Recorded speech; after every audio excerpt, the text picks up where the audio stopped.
everyone. Welcome to a supplemental of Talking Ted / Mission Log, the Orville. I'm Jessica Lynn Verdi. And I'm Mike Richards. We sat down on an episode of Talking Ted presented by Bear Fight Whiskey and had such a lovely conversation. It lasted for over an hour. So we do not want that to end up on the cutting room floor. So we're going to present that to you unedited right here and right now. Grab a glass of Bear Fight Whiskey and enjoy our conversation with Brandon Fayette talking about Orville, Talking Ted, the ViewScreen application, and so much more. Even a DeLorean. Even a DeLorean. Well, welcome back to Bear Fight Whiskey Presents Talking Ted. We are delighted to be joined today by Brandon Fayette and my co-host, Jessica Lynn Verdi. Jessica, how are you enjoying your bear fight today? I'm going. I'm going full bore.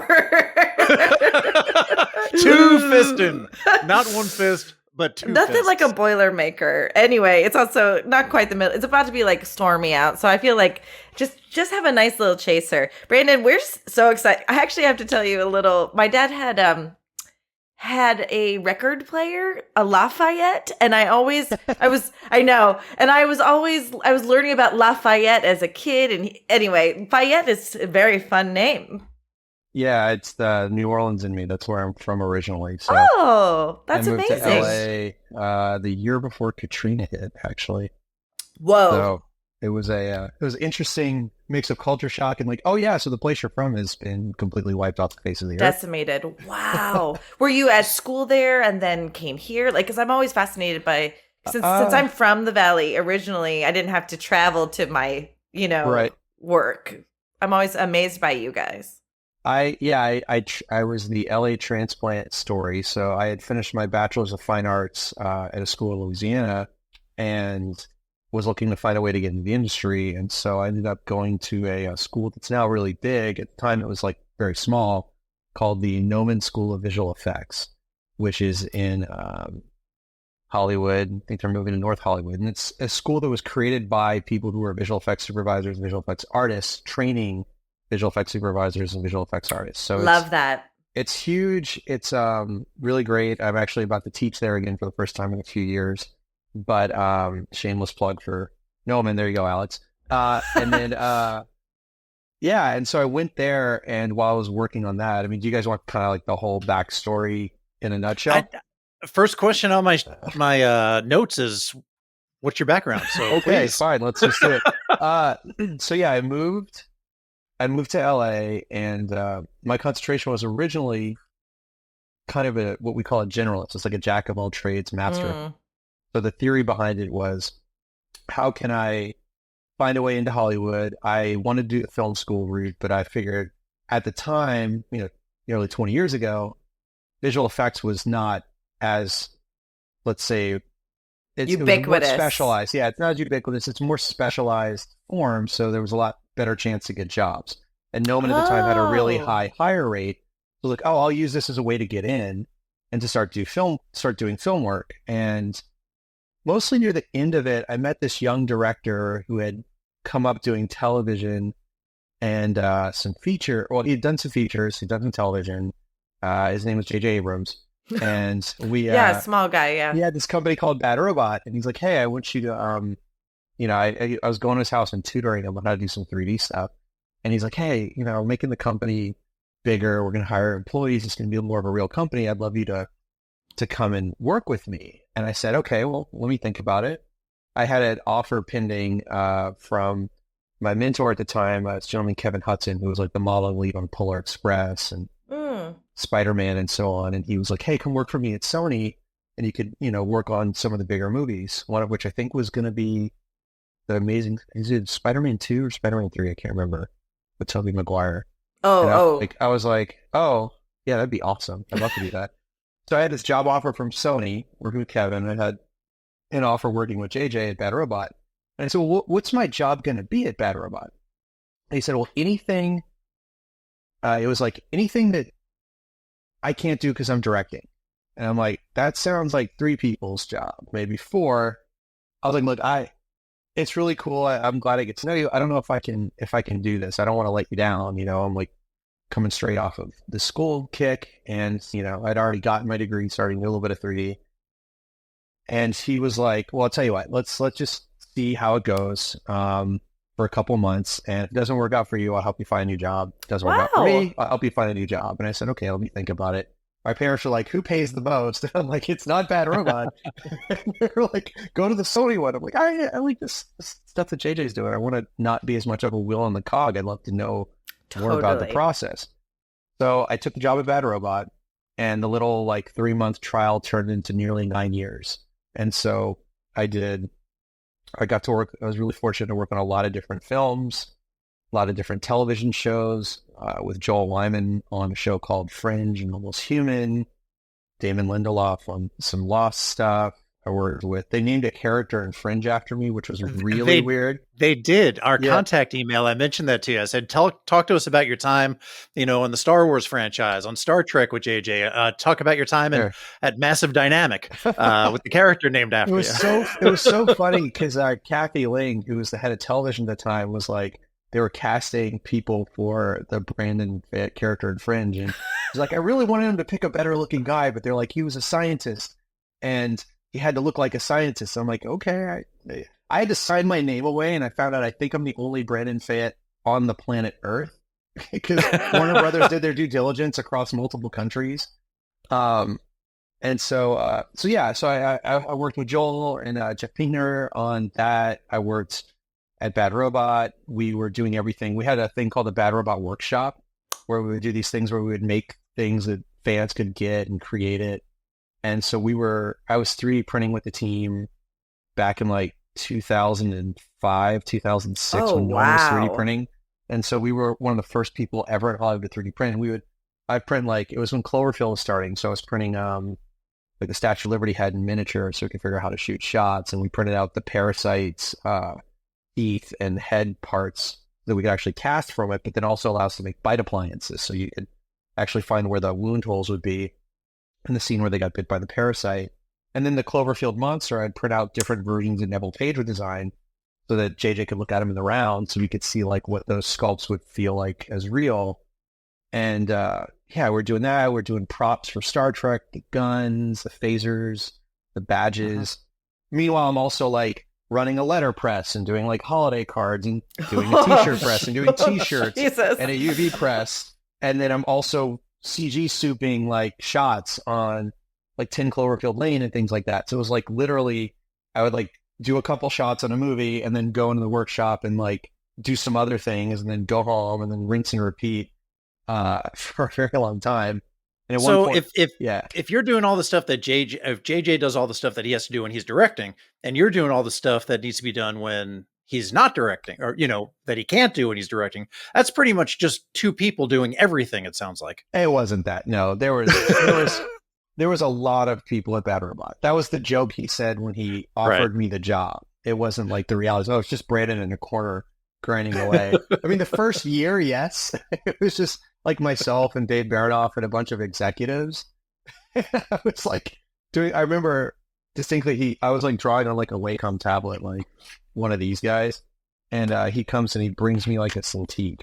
And he's like, use the screen tablet. And I did that for years until I hit my 30s and I realized that like the hunching over to draw on the screen was causing more back and neck problems than just using a tablet sitting like this. So I switched back. But it was when Bad Robot was in its prime, when we were doing a lot of stuff in house, and it's still in its prime now. I mean, it's evolved, I think, as a company, and they're not doing as much in-house work. So I don't want to ever misconstrue that.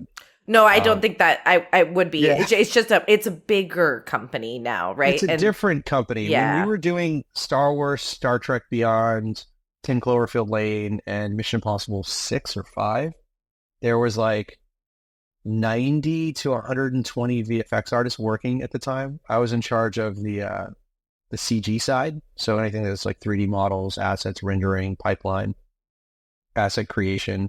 And then we had a couple other people that swung in and out depending on the show. So Andrew Kramer, who ran a website called Video Copilot, still runs it, made a bunch of After Effects plugins and all. He was there for a bit helping out. So we were kind of just buzzing away on different things. My whole deal was I was juggling different things. I was storyboarding for certain things. I was designing, creating assets, designing spaceships, so on and so forth. I designed the 3D bad robot that's in the logo that runs back and forth. Oh, cute. And a bunch of other kind of fun things. So like above me is there's the robot and a little model kit and things like that. But now let's see if I can do this without disconnecting the camera. Whoa, I believe in it. Yeah, there we go. Nailed it. Okay. So so I did that for quite a long time, and then ended up leaving Bad Robot around 2016. Jumped around on some smaller movies. I did a little bit on Patriots Day, a little bit on some commercial work. Patriots Day is the Mel Gibson one? No, that's Mark Wahlberg. Oh, okay. It's gotcha. It's the one that's about the Boston bombing. Oh, not Patriots Day. I'm calling it the wrong name, but it's the one. Might have been Patriots. I can't remember. It very well could have been, but it's a different movie. They all blend together. I'm sure. Right. And then I'm sorry, Mark, if I said the name of your movie wrong. I did, probably. He's definitely watching. Listening, yeah, he can write us a strongly worded letter. I can't believe you guys did that. You shouldn't have done it. I mean, it's not how you say it. The movie's called this. Hold on. Is this your way of telling us that you were in the running against Max Burkholder for the role of John Bennett? No. Because that was a very good John Bennett. No, that's just me doing Mark. I mean, no. It's very good. Hey, Ted, what's going on, buddy? Too much being around Seth and his voices. But anyway, I'm sure. I went to Orville around end of 2016, beginning of 2017, and Luke McDonald, who's the VFX soup, brought me in as the digital effects soup, the DFX soup, which is, again, it's that whole thing of like, think of it structurally, if the VFX soup is in charge of the overall look of what the show is going to look like and how it's brought together, the digital effects soup is involved in the execution of said look. The loop is very good. I'm not even drinking. What am I doing? But anyway, so yeah, the idea was how to verify, how to actually take the shots and execute on the technology, or using technology to figure out how to do the thing that we're trying to make. So I was doing that, and I was also designing spaceships. So I originally came in and I was designing all of the krill and figuring out what every ship looked like, because I couldn't quite crack it. And that turned into the Kalon, that turned into the Mocklins, that turned into, I had Nick Hyatt, who was a great concept painter, designer, art director friend of mine, do the Caliban, and I modified it. And then that led to me doing the rest of the Union fleet. So I was doing the cruiser, the Leviathan, the Pterodon, the shuttles, and so on, and basically creating the look of what was going to be the Orville ships. And we were under a tight budget. So I've seen a lot of comments on that where people are like, well, Star Trek has all these variety of ships and Strange New Worlds and everything else. I'm like, yeah, they've got 60 years of ship designs to work on. Right. We had 6 months of figuring it out, and it's expensive to build a ship. I mean, the Orville itself, I didn't do the original one. Everybody knows the original one was a scale model that was built. Clendarian team helped put it together. It was 3D printed, and it actually sits at Fuzzy Door. I restored it a couple of weeks ago. Oh, how sweet is that? And it was great, but what we ran into was that Rob Legato, who's souping the first episode, did a lot of motion control shots with it on a motion control crane. We did a lot of work on it, and that didn't translate to some of the more dynamic 3D shots. So we ended up having to build a digital double of it in season 1 to do things like the Hug the Donkey and a lot of the bigger sequences. And then, Jess, I don't know if you know this, but I've been hugging the donkey since flight school. Gotcha. I'm sure that's true. Painting stripes on the side of your planes. He also does Dutch rolls in his off time. So we basically, after season 2, I took over as the full VFX soup on the show, and part of my first task was to re-envision the look for what became Orville New Horizons and up the quality to something a little bit more reflective of the money you guys were making. Well, I wouldn't call it that so much. Reflective of like, what could we do to make this look like what Seth really wanted to look like? So one of the things was I redesigned the Orville, and with the help of the team at Fuse Effects, we took and sculpted 4,500 plus panels directly into the ship. And that way you could get close and see it. We changed the window scales to be, because it was a scale model originally, the windows were too big.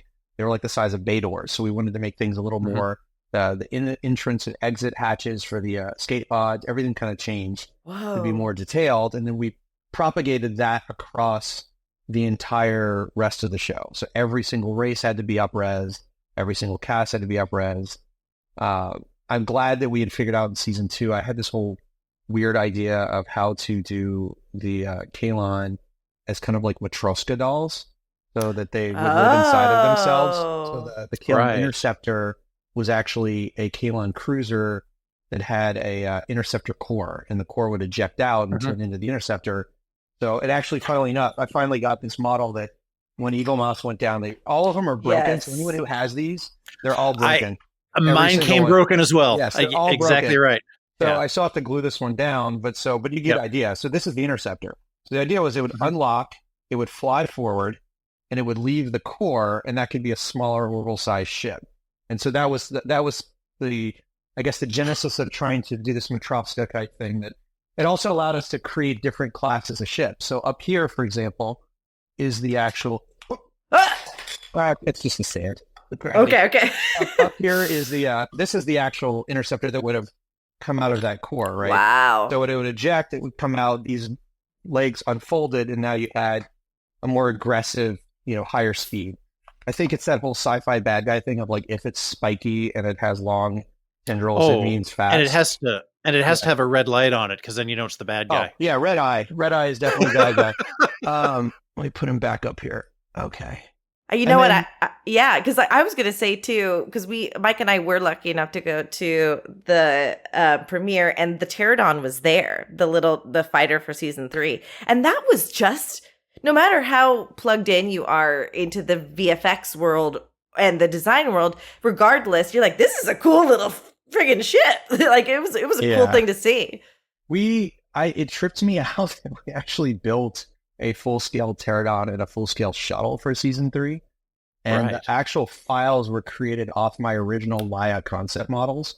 So I 3D modeled the asset and then gave it to Stephen Lineweaver and Robert Strohmeyer and Kit Stolen, and they engaged this company who's no longer in business to build the full scale one. So they CNC printed out a foam off of my 3D files with a little bit of modification, and then cast that in fiberglass and actually ran off the full-scale 36-foot by 24-foot by 12.5-foot shuttle and the 34-foot by 4.2 feet by, at the tallest point, about 8-foot Pterodon. And this was the actual model that we used for approval years ago. So I just really quickly painted it to be like, okay, I think it can have blue highlights. And this thing's held on with the most yellowing masking tape. There it is.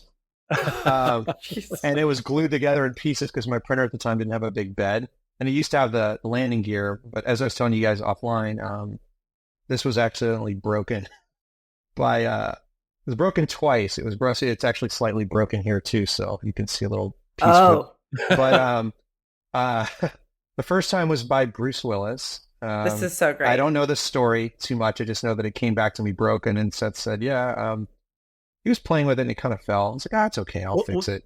Was that when he came in to do his guest appearance to voice the plant? For the plant, yeah.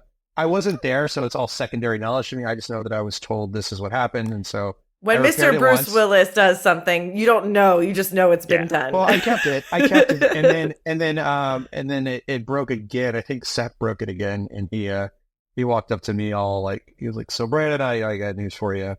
I broke the fighter." I was like, "That's okay." So this is where it ended up. I was like, I'm not going to reprint the legs and do it. And you can see a lot of even the detailing, trying to figure out what this was going to be, was all just hand painted.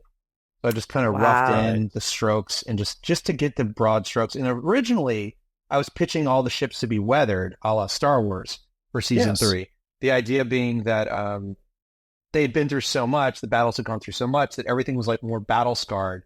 And my original concept, which I thought was kind of neat, would have been they started out clean at the beginning of season 3, and at the end of season 3, you started to see wear and tear, because that actually naturally happened to the props anyway, and we had that spot, But Seth, I love his aesthetic, and his aesthetic was, I'm just going to put this back real quick, his aesthetic was, it should be really clean and really pristine.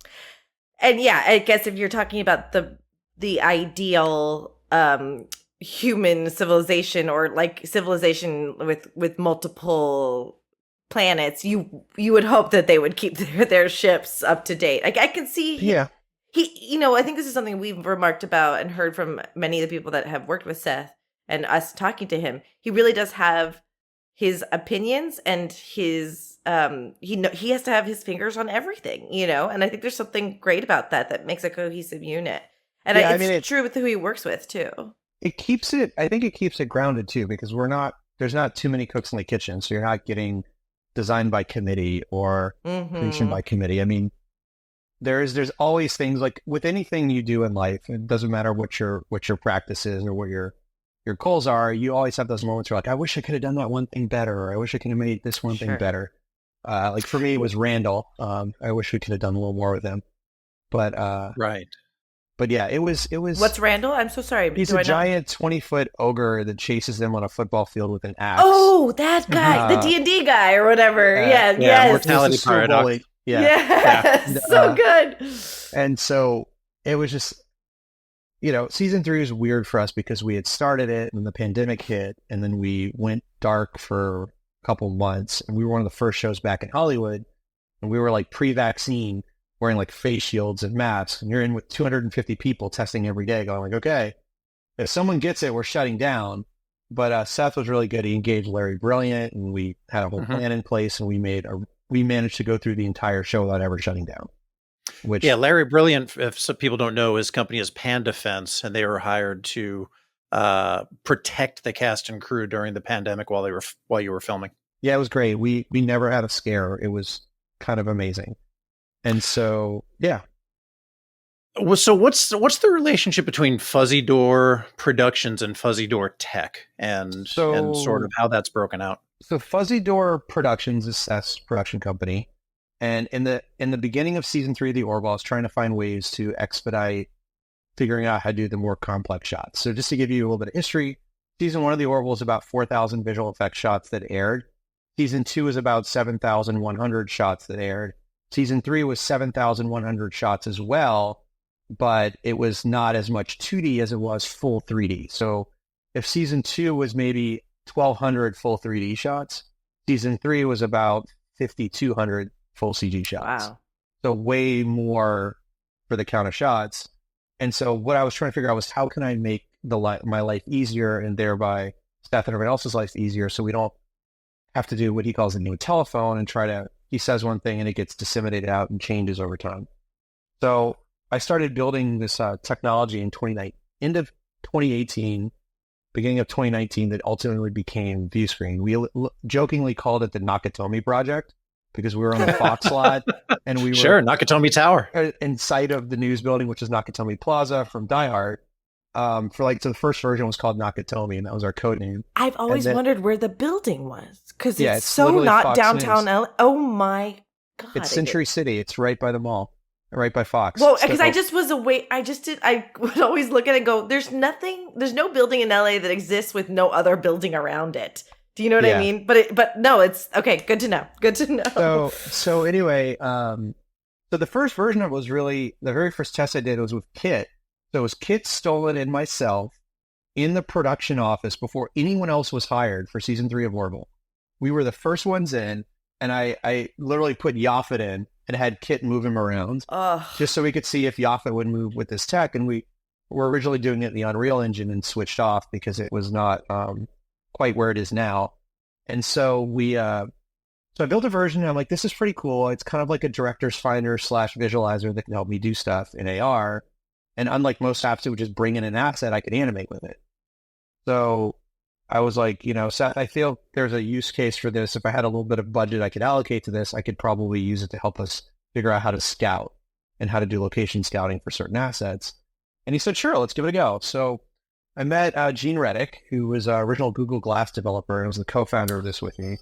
And Gene, Seth and I, Seth being our investor, during Orville, created this tool as an internal tool to help me be able to generate the actual shots that I was trying to make, or visualize to Seth the idea. So we could say, oh, that shuttle that's 36 feet long, we can only bring the platform and the rear shuttle bay door on location. We could take the shuttle apart, but it would take 3 big rigs and a lot of money to move it, reassemble Wow. it, and do it. So we needed to figure out, could the wingspan of the shuttle, let's say, fit overlooking Fraser Park into the distance for when they land cloaked in an episode or so on.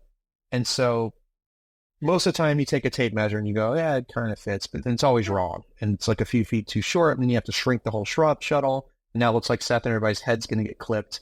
And the new shuttle had that big overhang in the back that I had designed.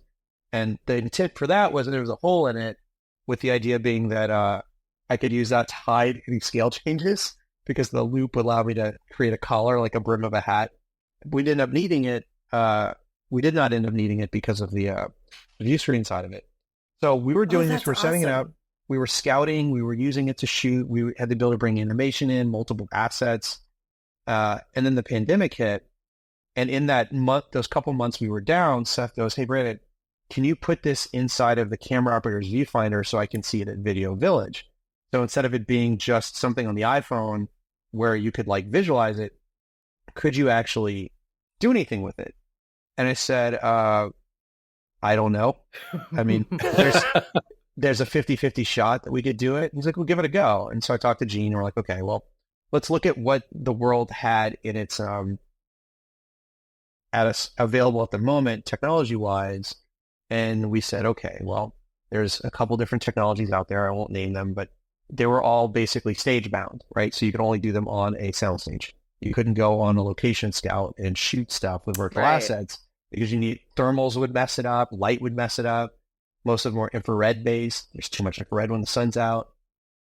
So we found a solution. For Orville, we were using the Microsoft HoloLens 2 as our tracking system. And then when we switched to TED, which we'll get to in a second, we went to the iPhone. And so we built a system that would allow us to do multiple cameras with one set of assets, synchronize the time code at about 4 frames of latency, which is 1/8 of a second. To give you some context, most LED stage walls, like Stagecraft and Volumes, run at about 7 to 8 frames of latency. So we're double the speed of that, which means we work with those technologies. So I could actually shoot a wall behind me while running ViewScreen on it. And like a camera. Oh, that's great. Yeah, so camera setup looks, actually have one here that I'm playing around with. A camera setup looks kind of like this. So this is not a normal setup, but just to give you guys an idea. So this is an iPhone setup with a HoloLens just kind of jury rigged in there, because I'm playing. Yeah, you see that iPhone right there. Yep. And so most of the time it's just the iPhone. This big headset's not there. This is just my I'm playing around with an old Orville rig because I want to see something. And then the camera's here. So we would run it through the camera, time code goes in, the iPhone's here creating the data. So as I'm moving it, it's manipulating it.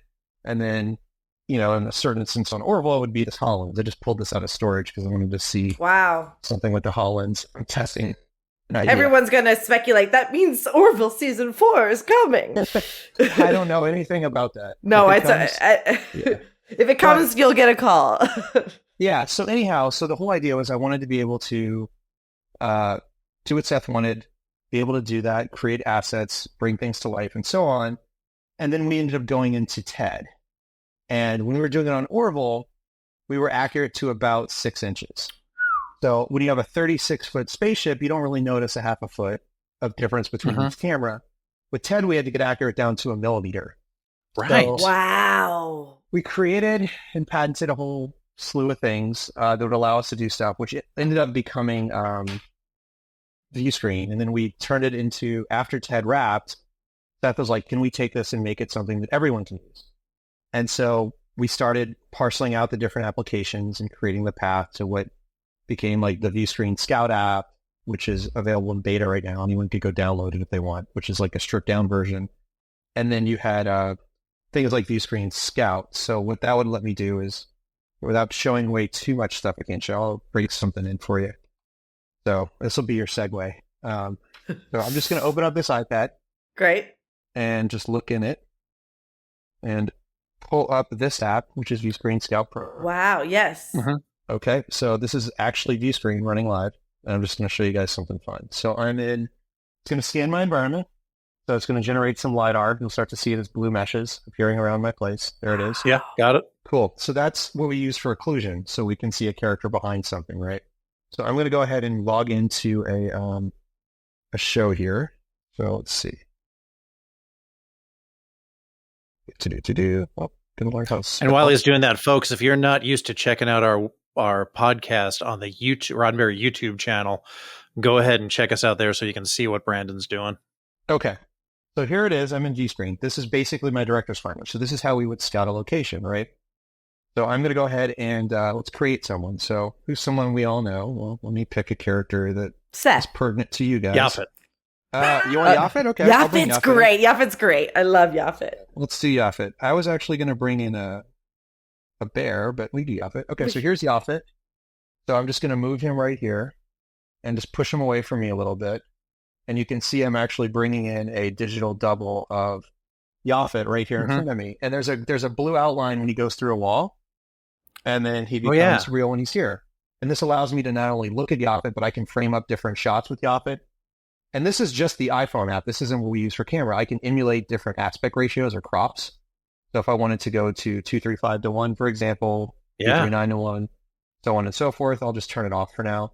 And I can actually record visual effects data through this, do anything else. And you can see he's fully planted in there. But what's also really neat is that I'm actually You're with him. Here with him, right? But let's take it a step further. Let's say that we want to see Yaphet somewhere different, right? So I'm going to go ahead and create a set. So we'll change this set to the Orville Shuttle Bay. And I'm going to put Yaphet on the Orville Shuttle Bay. And just to give you guys a little bit of like a demo of how the tech works, right? So it's got to download it. So let's let it do its thing for a second. And here it comes. So now I'm on the Orville Shuttle Bay. Can't really tell, right? So let's turn off the LiDAR, and then you can see we're now on the actual Orville Shuttle Bay live. So here I am inside the Orville Shuttle Bay. Welcome to my crib. This is the Orville Shuttle Bay. And we can have some fun with it. I can adjust my lighting and so on, but what I'll do is I'll just put it into Orville Shuttle Bay lighting mode, and then we'll just take Yaphet and move him. So I'm just going to grab him, just use my fingers and push him over here, and just set him on the ground right here. And we'll just turn him to watch, and I'll just push him up a little bit. And then I'll just create something like I don't know, let's do a Union Shuttle. And while we're doing the Union Shuttle, I'll also put us in space. We'll do that. And then what we'll see is I can actually, so it's going to load the Union Shuttle in, it'll put it right on top of me. And I can actually previs a shot of the shuttle flying out of the shuttle bay while Yaphet's watching, just live, in just a few seconds. So the time is basically we're downloading it off of a secure server, so it takes a second to download it. Sure. But while that's happening, I can show you guys, I can adjust my lighting. So if I want to, for example, pull some light, there it is, it just popped in. So here's the shuttle. Hold on, there's a light lens. Oh yeah, there we go. Here we go. So I'm just going to move the shuttle over here, and I'll just rotate it with my fingers. And this is true scale, so it's a 35-foot shuttle further away from me. There it is. Right. Okay, so what we'll do is I'll just scale it down to be a little bit smaller so we can at least see it. And then I'll just place it right here. And we'll take Yaphet and say, hey, buddy, I want you to just come over here and witness me. There we go. Witness, brother. All right. And so let's have the shuttle fly out of the shuttle bay, shall we? Yes, please. So I'm going to go to I have a live timeline. I can go in and load up animation. So I'm going to actually have the shuttle bay doors open. We're going to have the shuttle take off. I'm going to go ahead and we'll play. And now the shuttle is taking off. Stop it. And it's flying out of the shuttle bay, but it went through the wall. Not so good, right? We want to adjust that. So let's go ahead and take the animation. I can have the shuttle take off later. So adjust it in time. I will rewind it, find our shuttle. So here it is. I'll get rid of Yaphet so we can see him a little better. I'm going to rotate the shuttle with my fingers like that. Just change the trajectory live. And now when I hit play, it's going to now fly out of the shuttle bay doors into space and clear the shot. Stop it right so now. All of this, by the way, is happening while I am live on the set with it. So I can block a shot with actors if I wanted to. Brandon, so not only is this this is not only storyboarding, but this is actual filmmaking. Yes. So as you're doing it. We trademarked a term called ProViz. So there's previs, which is what happens before. There's postviz. And then we have ProViz. And to show you another cool little thing. Wow. So I'm just going to take this character here. Cool. And then I'm just going to hit this button right here and show you guys one other thing. So, all right. So here's a character. We call her Sally. Okay. I'm going to put her right here. I'm going to just bring in the lighting from around me. So I'll have it just scan my environment. generate some And- lighting, so she's there. Great. And then what I'm going to do is I'm just going to do something fun with Sally. So I'm going to hit this button for mocap, and now Sally's doing what I'm doing. So she's actually driving live using markerless motion capture. And this is how what you actually did we're- with Seth. with Seth. This is how we actually are driving Ted. So you'd be like, oh, hi, I'm Sally. Head up, head down, head left, head right. Oh my God. Wow, I'm just a living character. And this is how we were actually shooting. So there's a green outline around her. That's a visualizer. I'll just deselect her, hit this button to go completely empty. Now there she is in the shot doing things. And I can actually put my hand in front of her and it knows where I am in relation to her. And we can actually still block it out. And that's ViewScreen running live using another system of ours to just drive the entire facial performance so that she can actually talk and do a thing. So there's a little bit of what we call ViewScreen Scout. Just to give you guys, that's how quick we can assemble stuff. So This is amazing. And I'm sure there's like a lot of back end that has to go into like, if like yeah, to there's a lot upload. it's pretty easy. You can bring your own assets in live, even on the free beta that we have right now. The difference between the beta and the full app, which is, currently we're still figuring out how we're going to price it and what to go on with it, is I can do this in shared AR. So I can take everything I've done and share it and do some really, really nifty stuff where all three of us could be standing on the same set, looking at the same character in the same spot. And so that's part of the other bit of the magic is it's not just me by myself, like I showed you. It can be fully collaborative with the entire crew. So that's just a little taste of what it does, but you can see it was pretty easy. I bring it in. The longest time was for it to download the assets off the secure server and bring it in. This is amazing. And these assets are like super locked down and so on and so forth, but that's part of the system for ViewScreen. So the idea is easy in, easy out. You just want to get in and start making shots, and it's as easy as just pointing your phone or your tablet and filming. And so we went into TED, and that became a, it's starting to cook here in Pasadena, and I'm going to just set my AC to not to freeze me out. No, please. Okay. But so essentially for TED, the dilemma was how do we get it down to millimeter or centimeter accuracy? So we built a new system for that, and we could shoot TED from all the different points of view to actually get a rough approximation of what Seth was doing. As you can see, it wasn't too rough. The face looks pretty darn good. Right. It does. Still gets the data across. But it was really to help the camera operators on TED, so they could actually see TED and visualize them in there. It was less used for visual effects, just because in the process of making TED, we were still doing our recording system, where it makes all the data that can go. That's complete now, so moving forward, we can save everything out, send it to editorial to edit with, and so on. So you can shoot with it just like you're shooting with the live data. So that's a little bit of a live demo. It's real easy to use. The version that exists on the website is people can use it right now. We don't limit anything.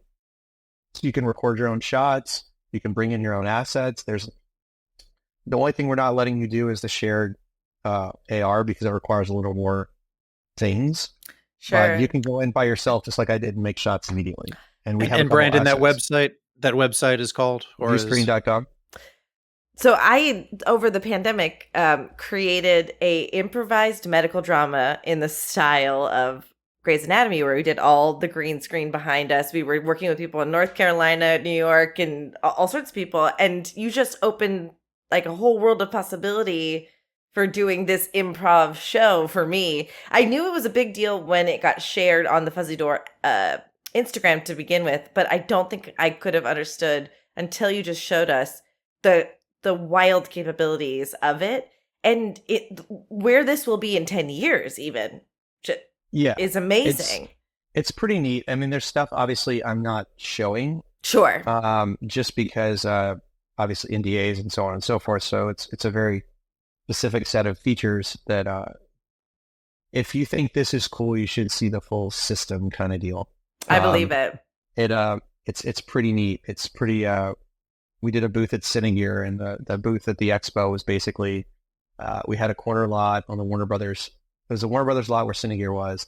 We had a corner booth on their New York street, and it was just an open booth on three sides, and there was just a park bench. And we had a camera pointing at the park bench, and we had someone in a mocap suit driving Ted, and it was just Ted on a park bench. And so the television behind you showed Ted inside sitting on the park bench doing what she was doing, and we had the facial system running and all. and people would come up and we'd let them take photos with Ted. And so it was like basically like you could sit next to Ted on the bench, look at him, kind of emulating what we used it for on the show, but also just really easily showing off just how simple it was. And we were doing it in broad daylight, not on a stage.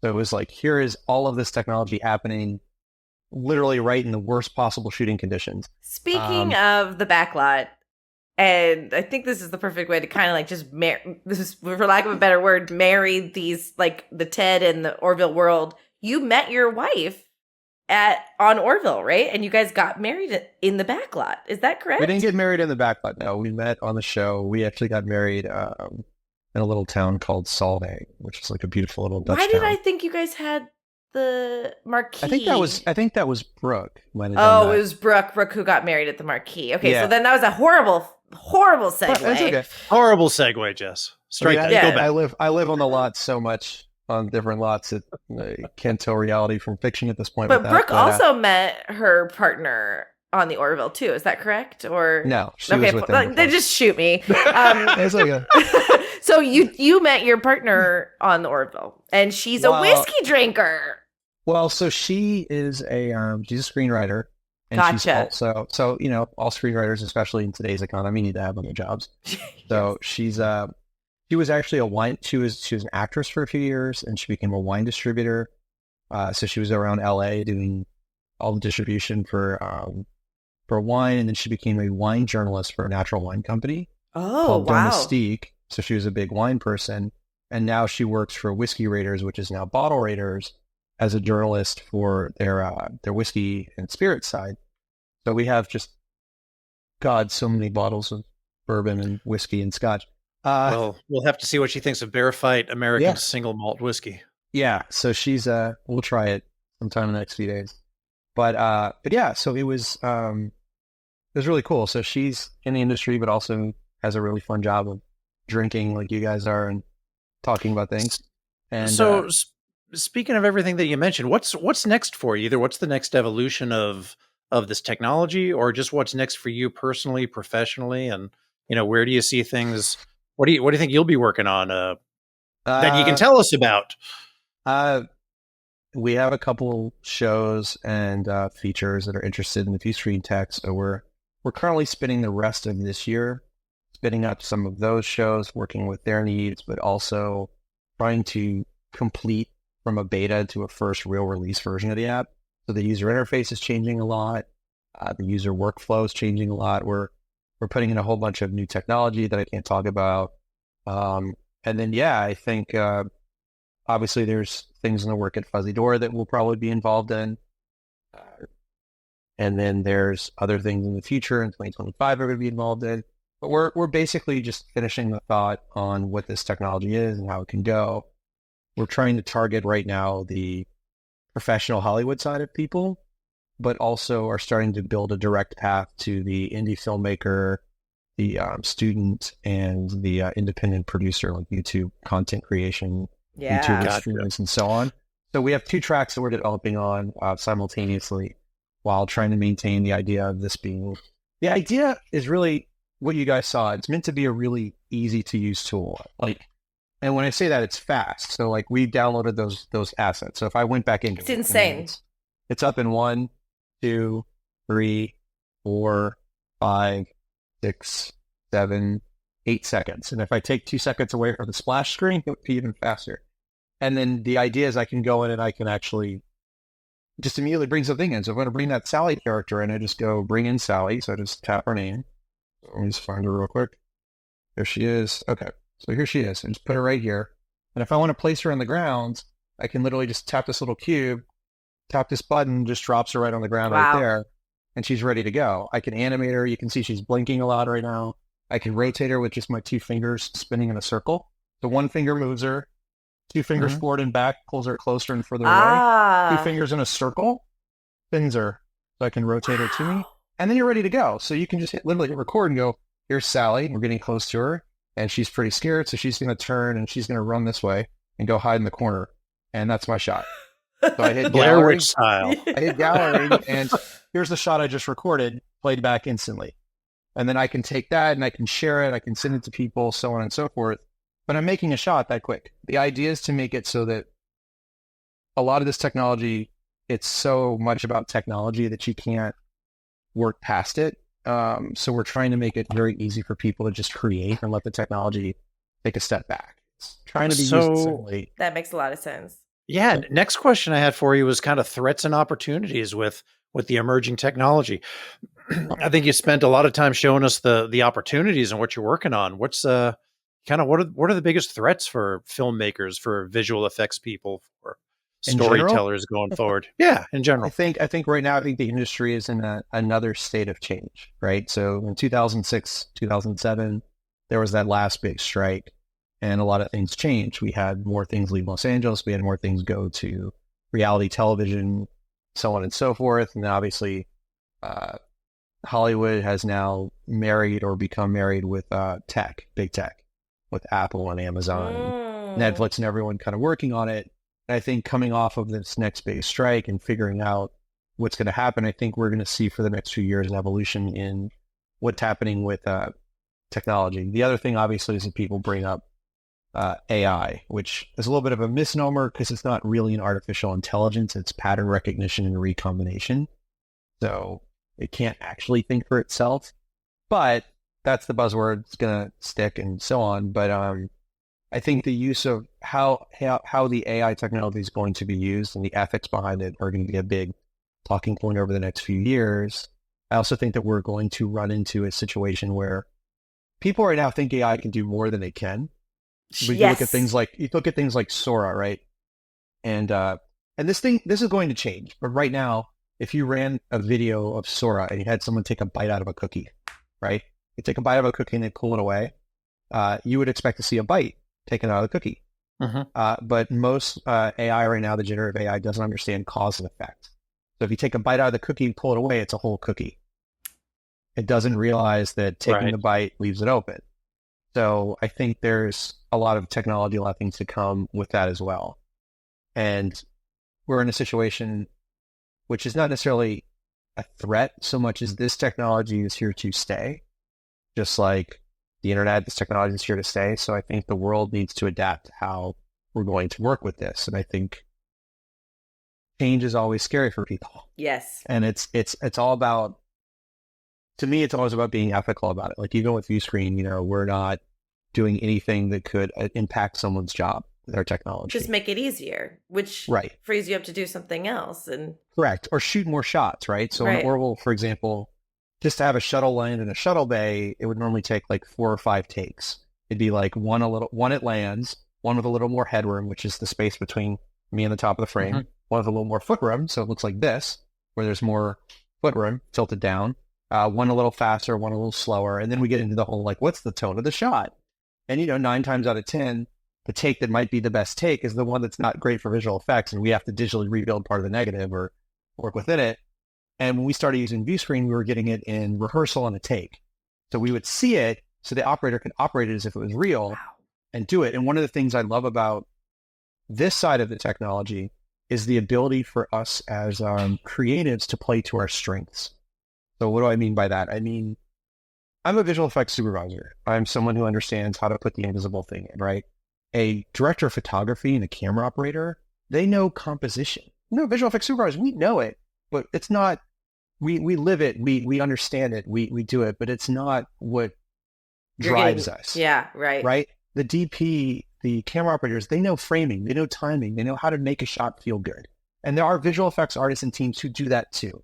But when you are a DP working on a show and someone gives you previs, like a Marvel show, and say, you have to shoot it exactly like this, and you can't divert from that, it has to be that, I feel like you lose a little bit of that creative, putting your own touch onto it. Wow. So what's nice about ViewScreen is it allows the DP to, I just go like, shoot, here's the previs, here's the ViewScreen side, you get the idea, shoot what feels good to you. If you go off the set, we'll know, we can see it. It's as if those assets are there, so we can work within it. It also helps with, like, if I had 20 background walking around a shuttle, and one of the shuttles was real, but the second shuttle's digital, and that's how it was in Orville. We only built one shuttle. Right. So anytime you see 2 shuttles, one of them CG.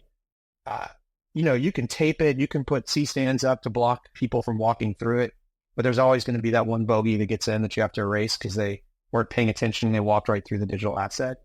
So we would take iPads, give the ADs iPads, and they could hold it up and see like a window if someone was walking through the digital set extension. And that helped us. It helped us not have to police people as much. It helped make it more collaborative. It helped make it easier for people to do their jobs and get through our shooting days a little faster. And so I think that's where technology like ViewScreen, technology like AI can help. If we approach it from the ethical standpoint of we're trying to help take the grunt work out of things, like, if I have to click file, save as, name it, file, save as, name it, but it can automate that process, then I can have that person under that paycheck do something a little more creative or a little more valuable. And so it's about using the tools to help us do our jobs better, more efficiently, because I do think the new landscape of Hollywood is going to be all about saving more money, but generating the same level of content. And I think that's where we're going to move in a whole as an industry, which is, to be honest, that's not necessarily a bad thing. I think creativity, limitations help breed creativity. And I think being able to uncouple certain limitations, like using ViewScreen, does a similar thing. It helps people be able to just think about it and create. Okay, cool. Ted is there. I see a digital Ted. Or the Orville creature, Randall, is there. I see him. Great.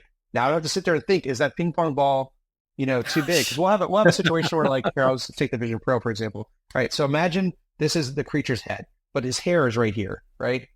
So if you're framing him up, they're going to frame it based on the Vision Pro, and they're going to cut off the top of his head because they're not paying attention to the little spike coming up. And I think that's part of the problem, right? Is that you're not, you're in the midst of shooting and framing. The operators are looking at what they can see, and if they can't see that additional augmentation, they forget about it. And so we would run into that a lot of times when the Kalons would open their heads up and the guns would come out. It went up a few inches, and it was always trying to remind people, tilt up, like hold it. It's going to move. You have to puppet the camera. But all they saw was just someone in a Kalon helmet. So, you'd have this much space because the idea is that the camera would move up to hold it. So that was, with the ViewScreen side of it, we could just see it and just toggle it. And then you're, okay, yeah, we don't have to have a 400, word conversation. It's there, shoot it. Totally. And I think my takeaway from this is that's how, technology, that's how change, that's how things like that some people view as a threat that they're afraid of because they don't understand it, becomes an opportunity and becomes a new, more creative way of doing things. Yeah, and I think the sad thing is this change is not going to go away. This is part of our life. Never does. If anything, you can see Apple's announcement last week where they're putting AI into the iPhones and the iPads and the MacBook is a pretty good sign of, like, if Apple's integrating it and Microsoft's starting to integrate it, it's not going away. So now it's about how do we work with it. And I think the ethics is the part that is going to be sussed out over the next few years. Right, which is problematic because I think OpenAI disbanded their ethics department and listen, it's not 100% perfect at the moment, but... Right, and there's also a really big question that no one's asking in any form of, that I've seen. No one is bringing this up in any form of journalism or conversation, which is all talking about AI and how it's working, but no one's talking about the power cost. So, like, think about that for a second. To generate that image that you're using with Stable Diffusion, or that image that you're doing with one of the OpenAI solutions, like ChatGPT or something, and it's creating that image, where is the computer and the graphics card that's processing that doing it? So if you look at that image, you create that picture of, like, space teddy bear with lasers. Right. And you get this image back in a few seconds. That might cost, let's say, 10 cents in electricity. You're not getting charged for that. So what I think is happening in a weird way is that OpenAI, Google, everybody is eating this cost of the electricity. They're eating the cost of the computers, the servers, the hardware that runs all of this stuff for now. Until at a certain point, that's got to get passed back onto the consumer. So think about that from visual effects in Hollywood, right? If it costs $30,000, let's say, and I don't know the real number, so I'm just going to make up a number. Let's say it costs $5,000. Let's make it smaller to generate the AI content for a scene in a movie, right? If they're not charging Hollywood for that, at a certain point, I think it's going to get this idea where they're all rushing and spending all the money to make the technology as good as it possibly can, as fast as they possibly can. Because at a certain point, someone's going to go, hey, I need my return on investment here. I've given you $400 million and you haven't made a profit. Mm-hmm. So I think they're trying to be basically the last man standing, right? So whoever survives and doesn't get shut down for not returning is the last victor. And OpenAI is obviously at the top of this with the Apple deal and so on. I mean, you have so much money behind that kind of company to begin with. But at a certain point, the consumer has to burden the cost. So right now we're in the Wild West. Right now we're in the situation where, okay, you can generate everything you want, and you could pay for $20 a month for an OpenAI account, like an OpenAI Plus, like I have, or get an Enterprise, and they'll limit you to like maybe, if you have a free account, you can do like 10 images, let's say, in 5 minutes or 30 minutes, right? But again, those 10 images are not free. There's a server, there's a computer, there's something generating that content that's then bringing it back to you, and then you refine it, even for just simple stuff. So what I'm curious about, and I don't know if in the future, this video, what's going to happen, what I'm curious about is what happens 3, 5, 10 years from now, where, the collector comes calling for the money that it costs, and how do you turn this into a profitability system when right now there's no return on investment. And so maybe it's people buy the new iPhone 16 or they use the new iPhone. And so Apple pays OpenAI a little bit of money. And that's how they're, you sell 2 million iPhones. That starts to maybe make a dent or they break even. But I don't know. And you're not even talking about like the ecological cost of it too, because that was one of the biggest arguments against NFTs. Right. And that's the same idea. It's still a computer and a graphics card. Right. Interact somewhere, burning electricity. Considered that. Yeah.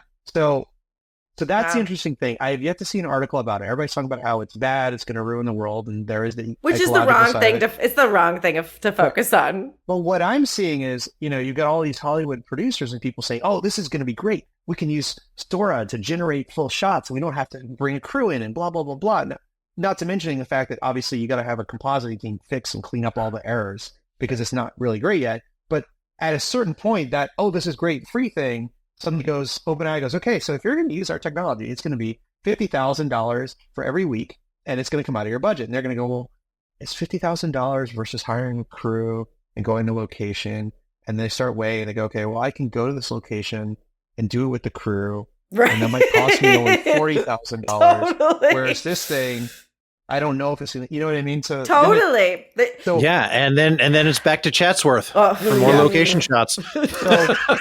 So there you go. So I think the interesting thing that I'm curious to see what's going to play out is obviously this technology is a big race forward in the Wild West to see who's the last person standing and who's the person that's going to win. But I want to see what happens when consumers now have to absorb the cost of all of this from a generative point of view. But that's going to be the big leveler. There's a reason why they aren't yet, because if it wasn't free now, then someone like me wouldn't even try it and then walk away with the opinion going, actually, it's kind of like I got a business partner over here.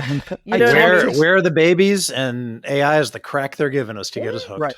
Well, I mean, it's interesting to me because it's like you have, I was talking with a friend of mine about this the other day, but like a lot of the GDPs of major countries on the planet are contributing trillions of dollars to this, right?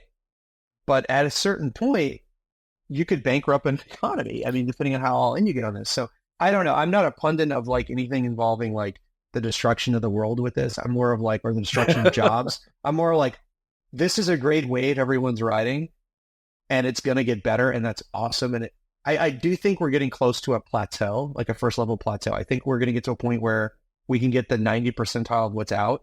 And that last 10% is going to be an issue. Like I give a good example. Imagine you have Sora generate a shot of a like Schindler's List style shot. It's a black and white shot looking over the Seine in Paris, and you see a little girl holding a red balloon walking across the bridge, and she stops and she smiles as the camera comes in, and she turns and walks down the path behind her. Right? Let's say that's the shot, and you get something that looks really, really great, and you love it. And you suddenly decide, hey, I would love to have stop a little longer, look up as if there's rain, smile, and then make more of like a slight right turn down the aisle instead of a left turn. It's impossible. It cannot generate that. It'll generate a whole new world many, many times, but those little nuances, that last 10% is not there yet. So how do you do that? You have to use visual effects to fix it, not to mention any errors. So I think the big challenge is going to come is, at least from the visual AI generation point of view, is how are they going to get that last 10%? I think that the nuances, the directability of small components, is going to be a big deal. Like, if you look at the behind the scenes of the balloon short, the balloon was changing shapes, it was changing colors. If you look at the video, it was all moving, so they had to stabilize all the shots. Jesus. Like, there's a lot of stuff. So again, I think it's super cool, and it does this great job right now to sell Hollywood, to sell tech, to sell people on the idea that this is neat, give me more money, and get me into a next series of funding. But I think it's not quite there yet, and it will be. It will get better, but that last 10% could take 10 to 20 years. It could take 2 years. It could take 5 years. I think that's the nuances is going to be the problem, right? Because right now people are just generating stuff and it's scraping other people's designs and art and just regurgitating. Right.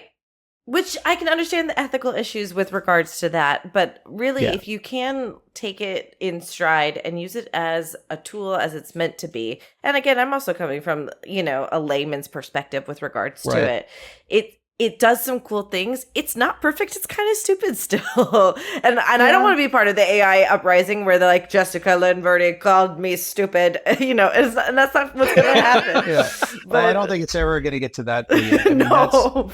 I think the interesting thing for me are large language models mixing with the what Apple's doing, where they're recording everything your phone's going to do on device. Yeah. And then being able to infer things from you. And I think that's where Microsoft tried to do that with the rewind feature that they now have backed off on really quickly. Oh, I didn't because know that recorded everything. That was coming in the next build of Windows, and it was going to be on the new AI PCs. But it records everything you do in a timeline, and that's great for a hacker to go in and like rewind and get your passwords, rewind and get, So again, people are taking large steps and people are making mistakes, but I think it'll be interesting next 5 to 10 years to see where this all goes. But the artistry of it all, I will say that right now, concept design and art direction has been hit really hard by what's going on with the single image generation. I have a lot of friends who are concept designers who are losing jobs to generative AI. Wow. And so that I think is a shame. Yeah, I mean, I wasn't impressed when that Samuel L. Jackson Marvel show was like, we did our whole title sequence with AI. And, screw you for doing that. It's not cool that they did that. Right. But I don't know. Think about it this way. You're hired on Orville, let's say, to design the, like Nick, who's a great friend of mine, Nick Hyatt. I hired him on Orville to design he designed the Krill homeworld, right? He designed the city. And then we went and built the 3D models from his concept designs. Now, that job, designing the city, could be generated by a PA typing a bunch of generative prompts and getting art, like design futuristic city at night under rain in the style of, Sid Blade Meier Runner or whatever. Or Blade Runner. And then you get 400 images, and if one of them hits, that's your key art that you use to build the sets or to push the design. And that's what is happening a little bit more now in Hollywood. So I think that's it. I mean, obviously writers are afraid the large language models are going to be good enough to write scripts. And, then you have AI generate script. And then there's people that are talking like, oh, in the future, you'll be able to generate a movie for yourself, or you can type in exactly what you want to see in the movie, Spider-Man beating the Hulk or whatever, right? I mean, that's what Ashton Kutcher is talking about, right? Right. But then let me counter that and say, everybody is so burnt out on TikTok overload, Instagram Reels overload, that we're all just doom scrolling and just like, oh, here's a ballerina. Yeah. Here's 400 other ballerinas because I looked at one video, the algorithm pumping them to me. And you just don't really read, or like you're Reddit scrolling and you're not really paying attention. That's going to happen if we go this route. And then what'll start to shine are going to be the small independent, like man-made features and TV shows that actually have a creative flow.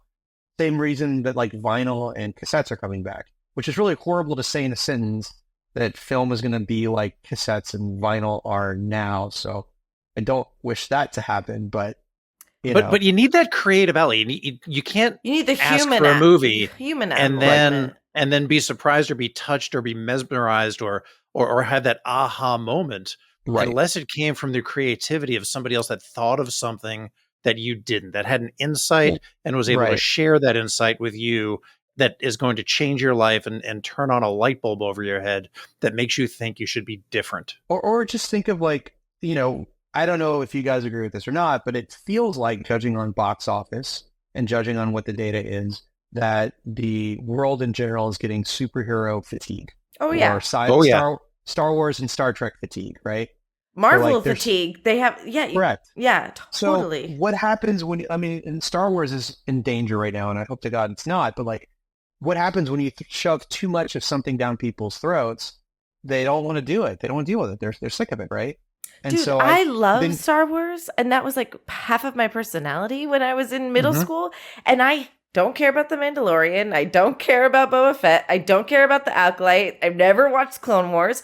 It's not the kind of Star Wars I need, and I'm not the sample size for that. But I don't need those things. So I watch all of it because I love seeing the talented things that my peers do, and I love it. But yeah.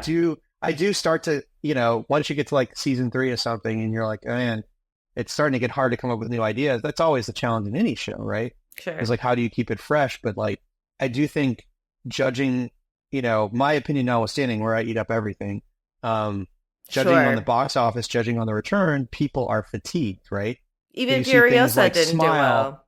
Yeah, and Furiosa should have done well. It's a phenomenal film. Right. But people are so burnt out of what they see as more of the same, that you have movies like Smile made a whole bunch of money. You had movies like Megan make a whole bunch of money. I mean, obviously horrors are easy because they don't cost a lot and they return higher. Sure. But it's that idea of something that is doing it. You look at like the Dune movie, that made a lot of money because it was just something different in the sci-fi space. But also I have an issue with Dune. Or Emma Stone's movie. Well, yes, but I take umbrage with the Dune movie because they're like, well, we'll see if we'll give Denis the second movie if it does well. Yeah. I'm like, well, fuck you. Sorry. But just give Peter Jackson, give him 3 movies and see what he does. I understand the bottom line element of it, but that's frustrating to me.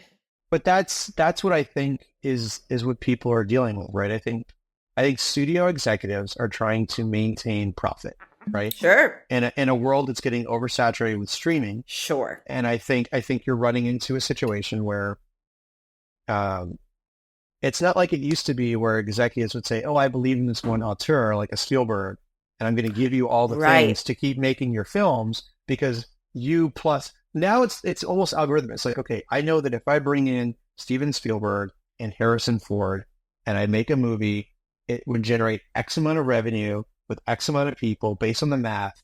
And then you do that, and then they make a new Indiana Jones movie and it bombs. And so like even the algorithms are starting to kind of disprove it, right? Because like it should have been a no-brainer that a new Indiana Jones movie, based on how people reacting to Crystal Skull, that would map back in like the old vein. And even going into a flashback scene showing young Indy, that should have printed money, right? It had the right elements, it had the right pieces. I mean, whatever people think of the movie notwithstanding, that should have generated X amount of revenue. Just like Furiosa, right? Like they knew that Mad Max had X value. And I think that model is what's starting to change as well. You can't go and say that person brings guaranteed X amount of dollars to a movie. So now they're compressing and saying, okay, like what I would love to see happen, and I swear to God, I hope I don't lose out on jobs because of this. I would love to see if you had $500 million to allocate towards your budgets for films for the year. I'd love to see like one $100 million movie and then a bunch of smaller $5 to $10 to $25 million movies that fit within that, where you take risks. You do your big tentpole. Yeah. And then you do a lot of smaller ones to find the next young Spielberg, to find, the next Greta Gerwig, to find like the people that do something fun and different. So that reminds me of the documentary A Decade Under the Influence, where during the 70s, when everybody was trying to emulate that Dennis Hopper, kind of success with these small films, and big studios were kind of trying to create, their version of independent films. That's a great idea, Brandon. I don't think that'll cost you many jobs at all. Well, no, but it's so there's more jobs, right? In theory, right? It's really, I feel like it's a Duplass model, right? Where it's like, hey, let's make $1 million movie and see how much it makes. But I think it's somewhere in the middle of that. Like, I couldn't agree with you more because, like, even when I see like a casting thing go out for a SAG ultra low budget, my Right. heart sinks because I'm like, they're going to put me underneath a tent in the middle of a sweltering day with a bottle of water if I'm lucky. You know what I mean? Right. Like, so I'd rather see someone who, the taking the chances. So my grandmother, Think about the 80s, right? Sorry, I didn't mean to interrupt. No, not at all. Because the only thing I was going to say is my grandmother she wrote for Motown years and years ago.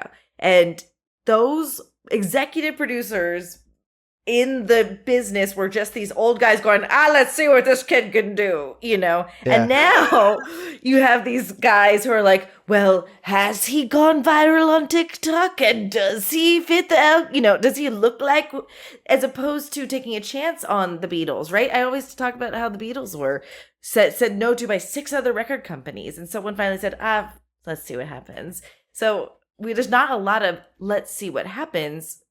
I think there might be more. I think that's going to happen. I mean, think of it like I use the 80s as a model because I love the Amblin style films. But like, think about people doing more things like the Goonies or the Explorers, and then you still have your Star Wars, and you still have, your never-ending stories, but you're also doing Stand By Me. I think right now the model is horrors are easy because they're cheap. They're practical effects. Very little VFX, if any, except for invisible stuff, obviously. And you can pump and dump them, right? $500,000, $1 million. You pump them through. If they make 10 or you can sell it to Netflix for 5, you've made X amount of money and you're good. And again, all of this comes from the years of Bad Robot and watching JJ pitch and learning how the cookie's made, which is weird to be in VFX and talk about in business side. But so to me, it's like, okay, if I've got X pool of money and I'm normally making 6 movies a year, that's, 600% risk, right? Based on the money. And if I can make in that same pool of money, let's say I can make 20 movies, right? I have diversified the risk. So I have a 1 in 20, or I have X in 20 chance to fail, right? To bomb at the box office or bomb at streaming, but I don't have a 1 in 6 chance, right? So there's a better chance that if one of these little movies hits better, then I could recoup the cost of my entire 500 million. Everything. Right. And so it's interesting to me. It's like, and then that also allows the opportunity for you to bring in different talent and find new people to nurture and do. So I do hope that is what comes out of the industry for a couple reasons. One, all of us need to work. All of us are dying. It's been almost 2 years, and there are so many phenomenally talented people in this part of the world, in LA, that are losing their homes, they're losing their careers, they're walking away. Off the record, I moved because I lost my jobs. I'm in Chicago because there's not a better market. I'm also in love, but I couldn't afford my apartment anymore. Yeah, I mean, it's so for me, it's like I'm hoping that what comes out of this is they refactor in a way that brings the work back, and not in a way that's. You can still get your bottom line financially. You can still make your money. You can still get your ROI. You have, in my mind, it feels like a no-brainer. And I'm obviously not a studio executive, but it feels like if I can spread the money and give myself the ability to diversify the risk, so there's less chance of me critically failing with $500 million. And one of those little $2 million, $5 million, $20 million darlings hits big and makes $600 million.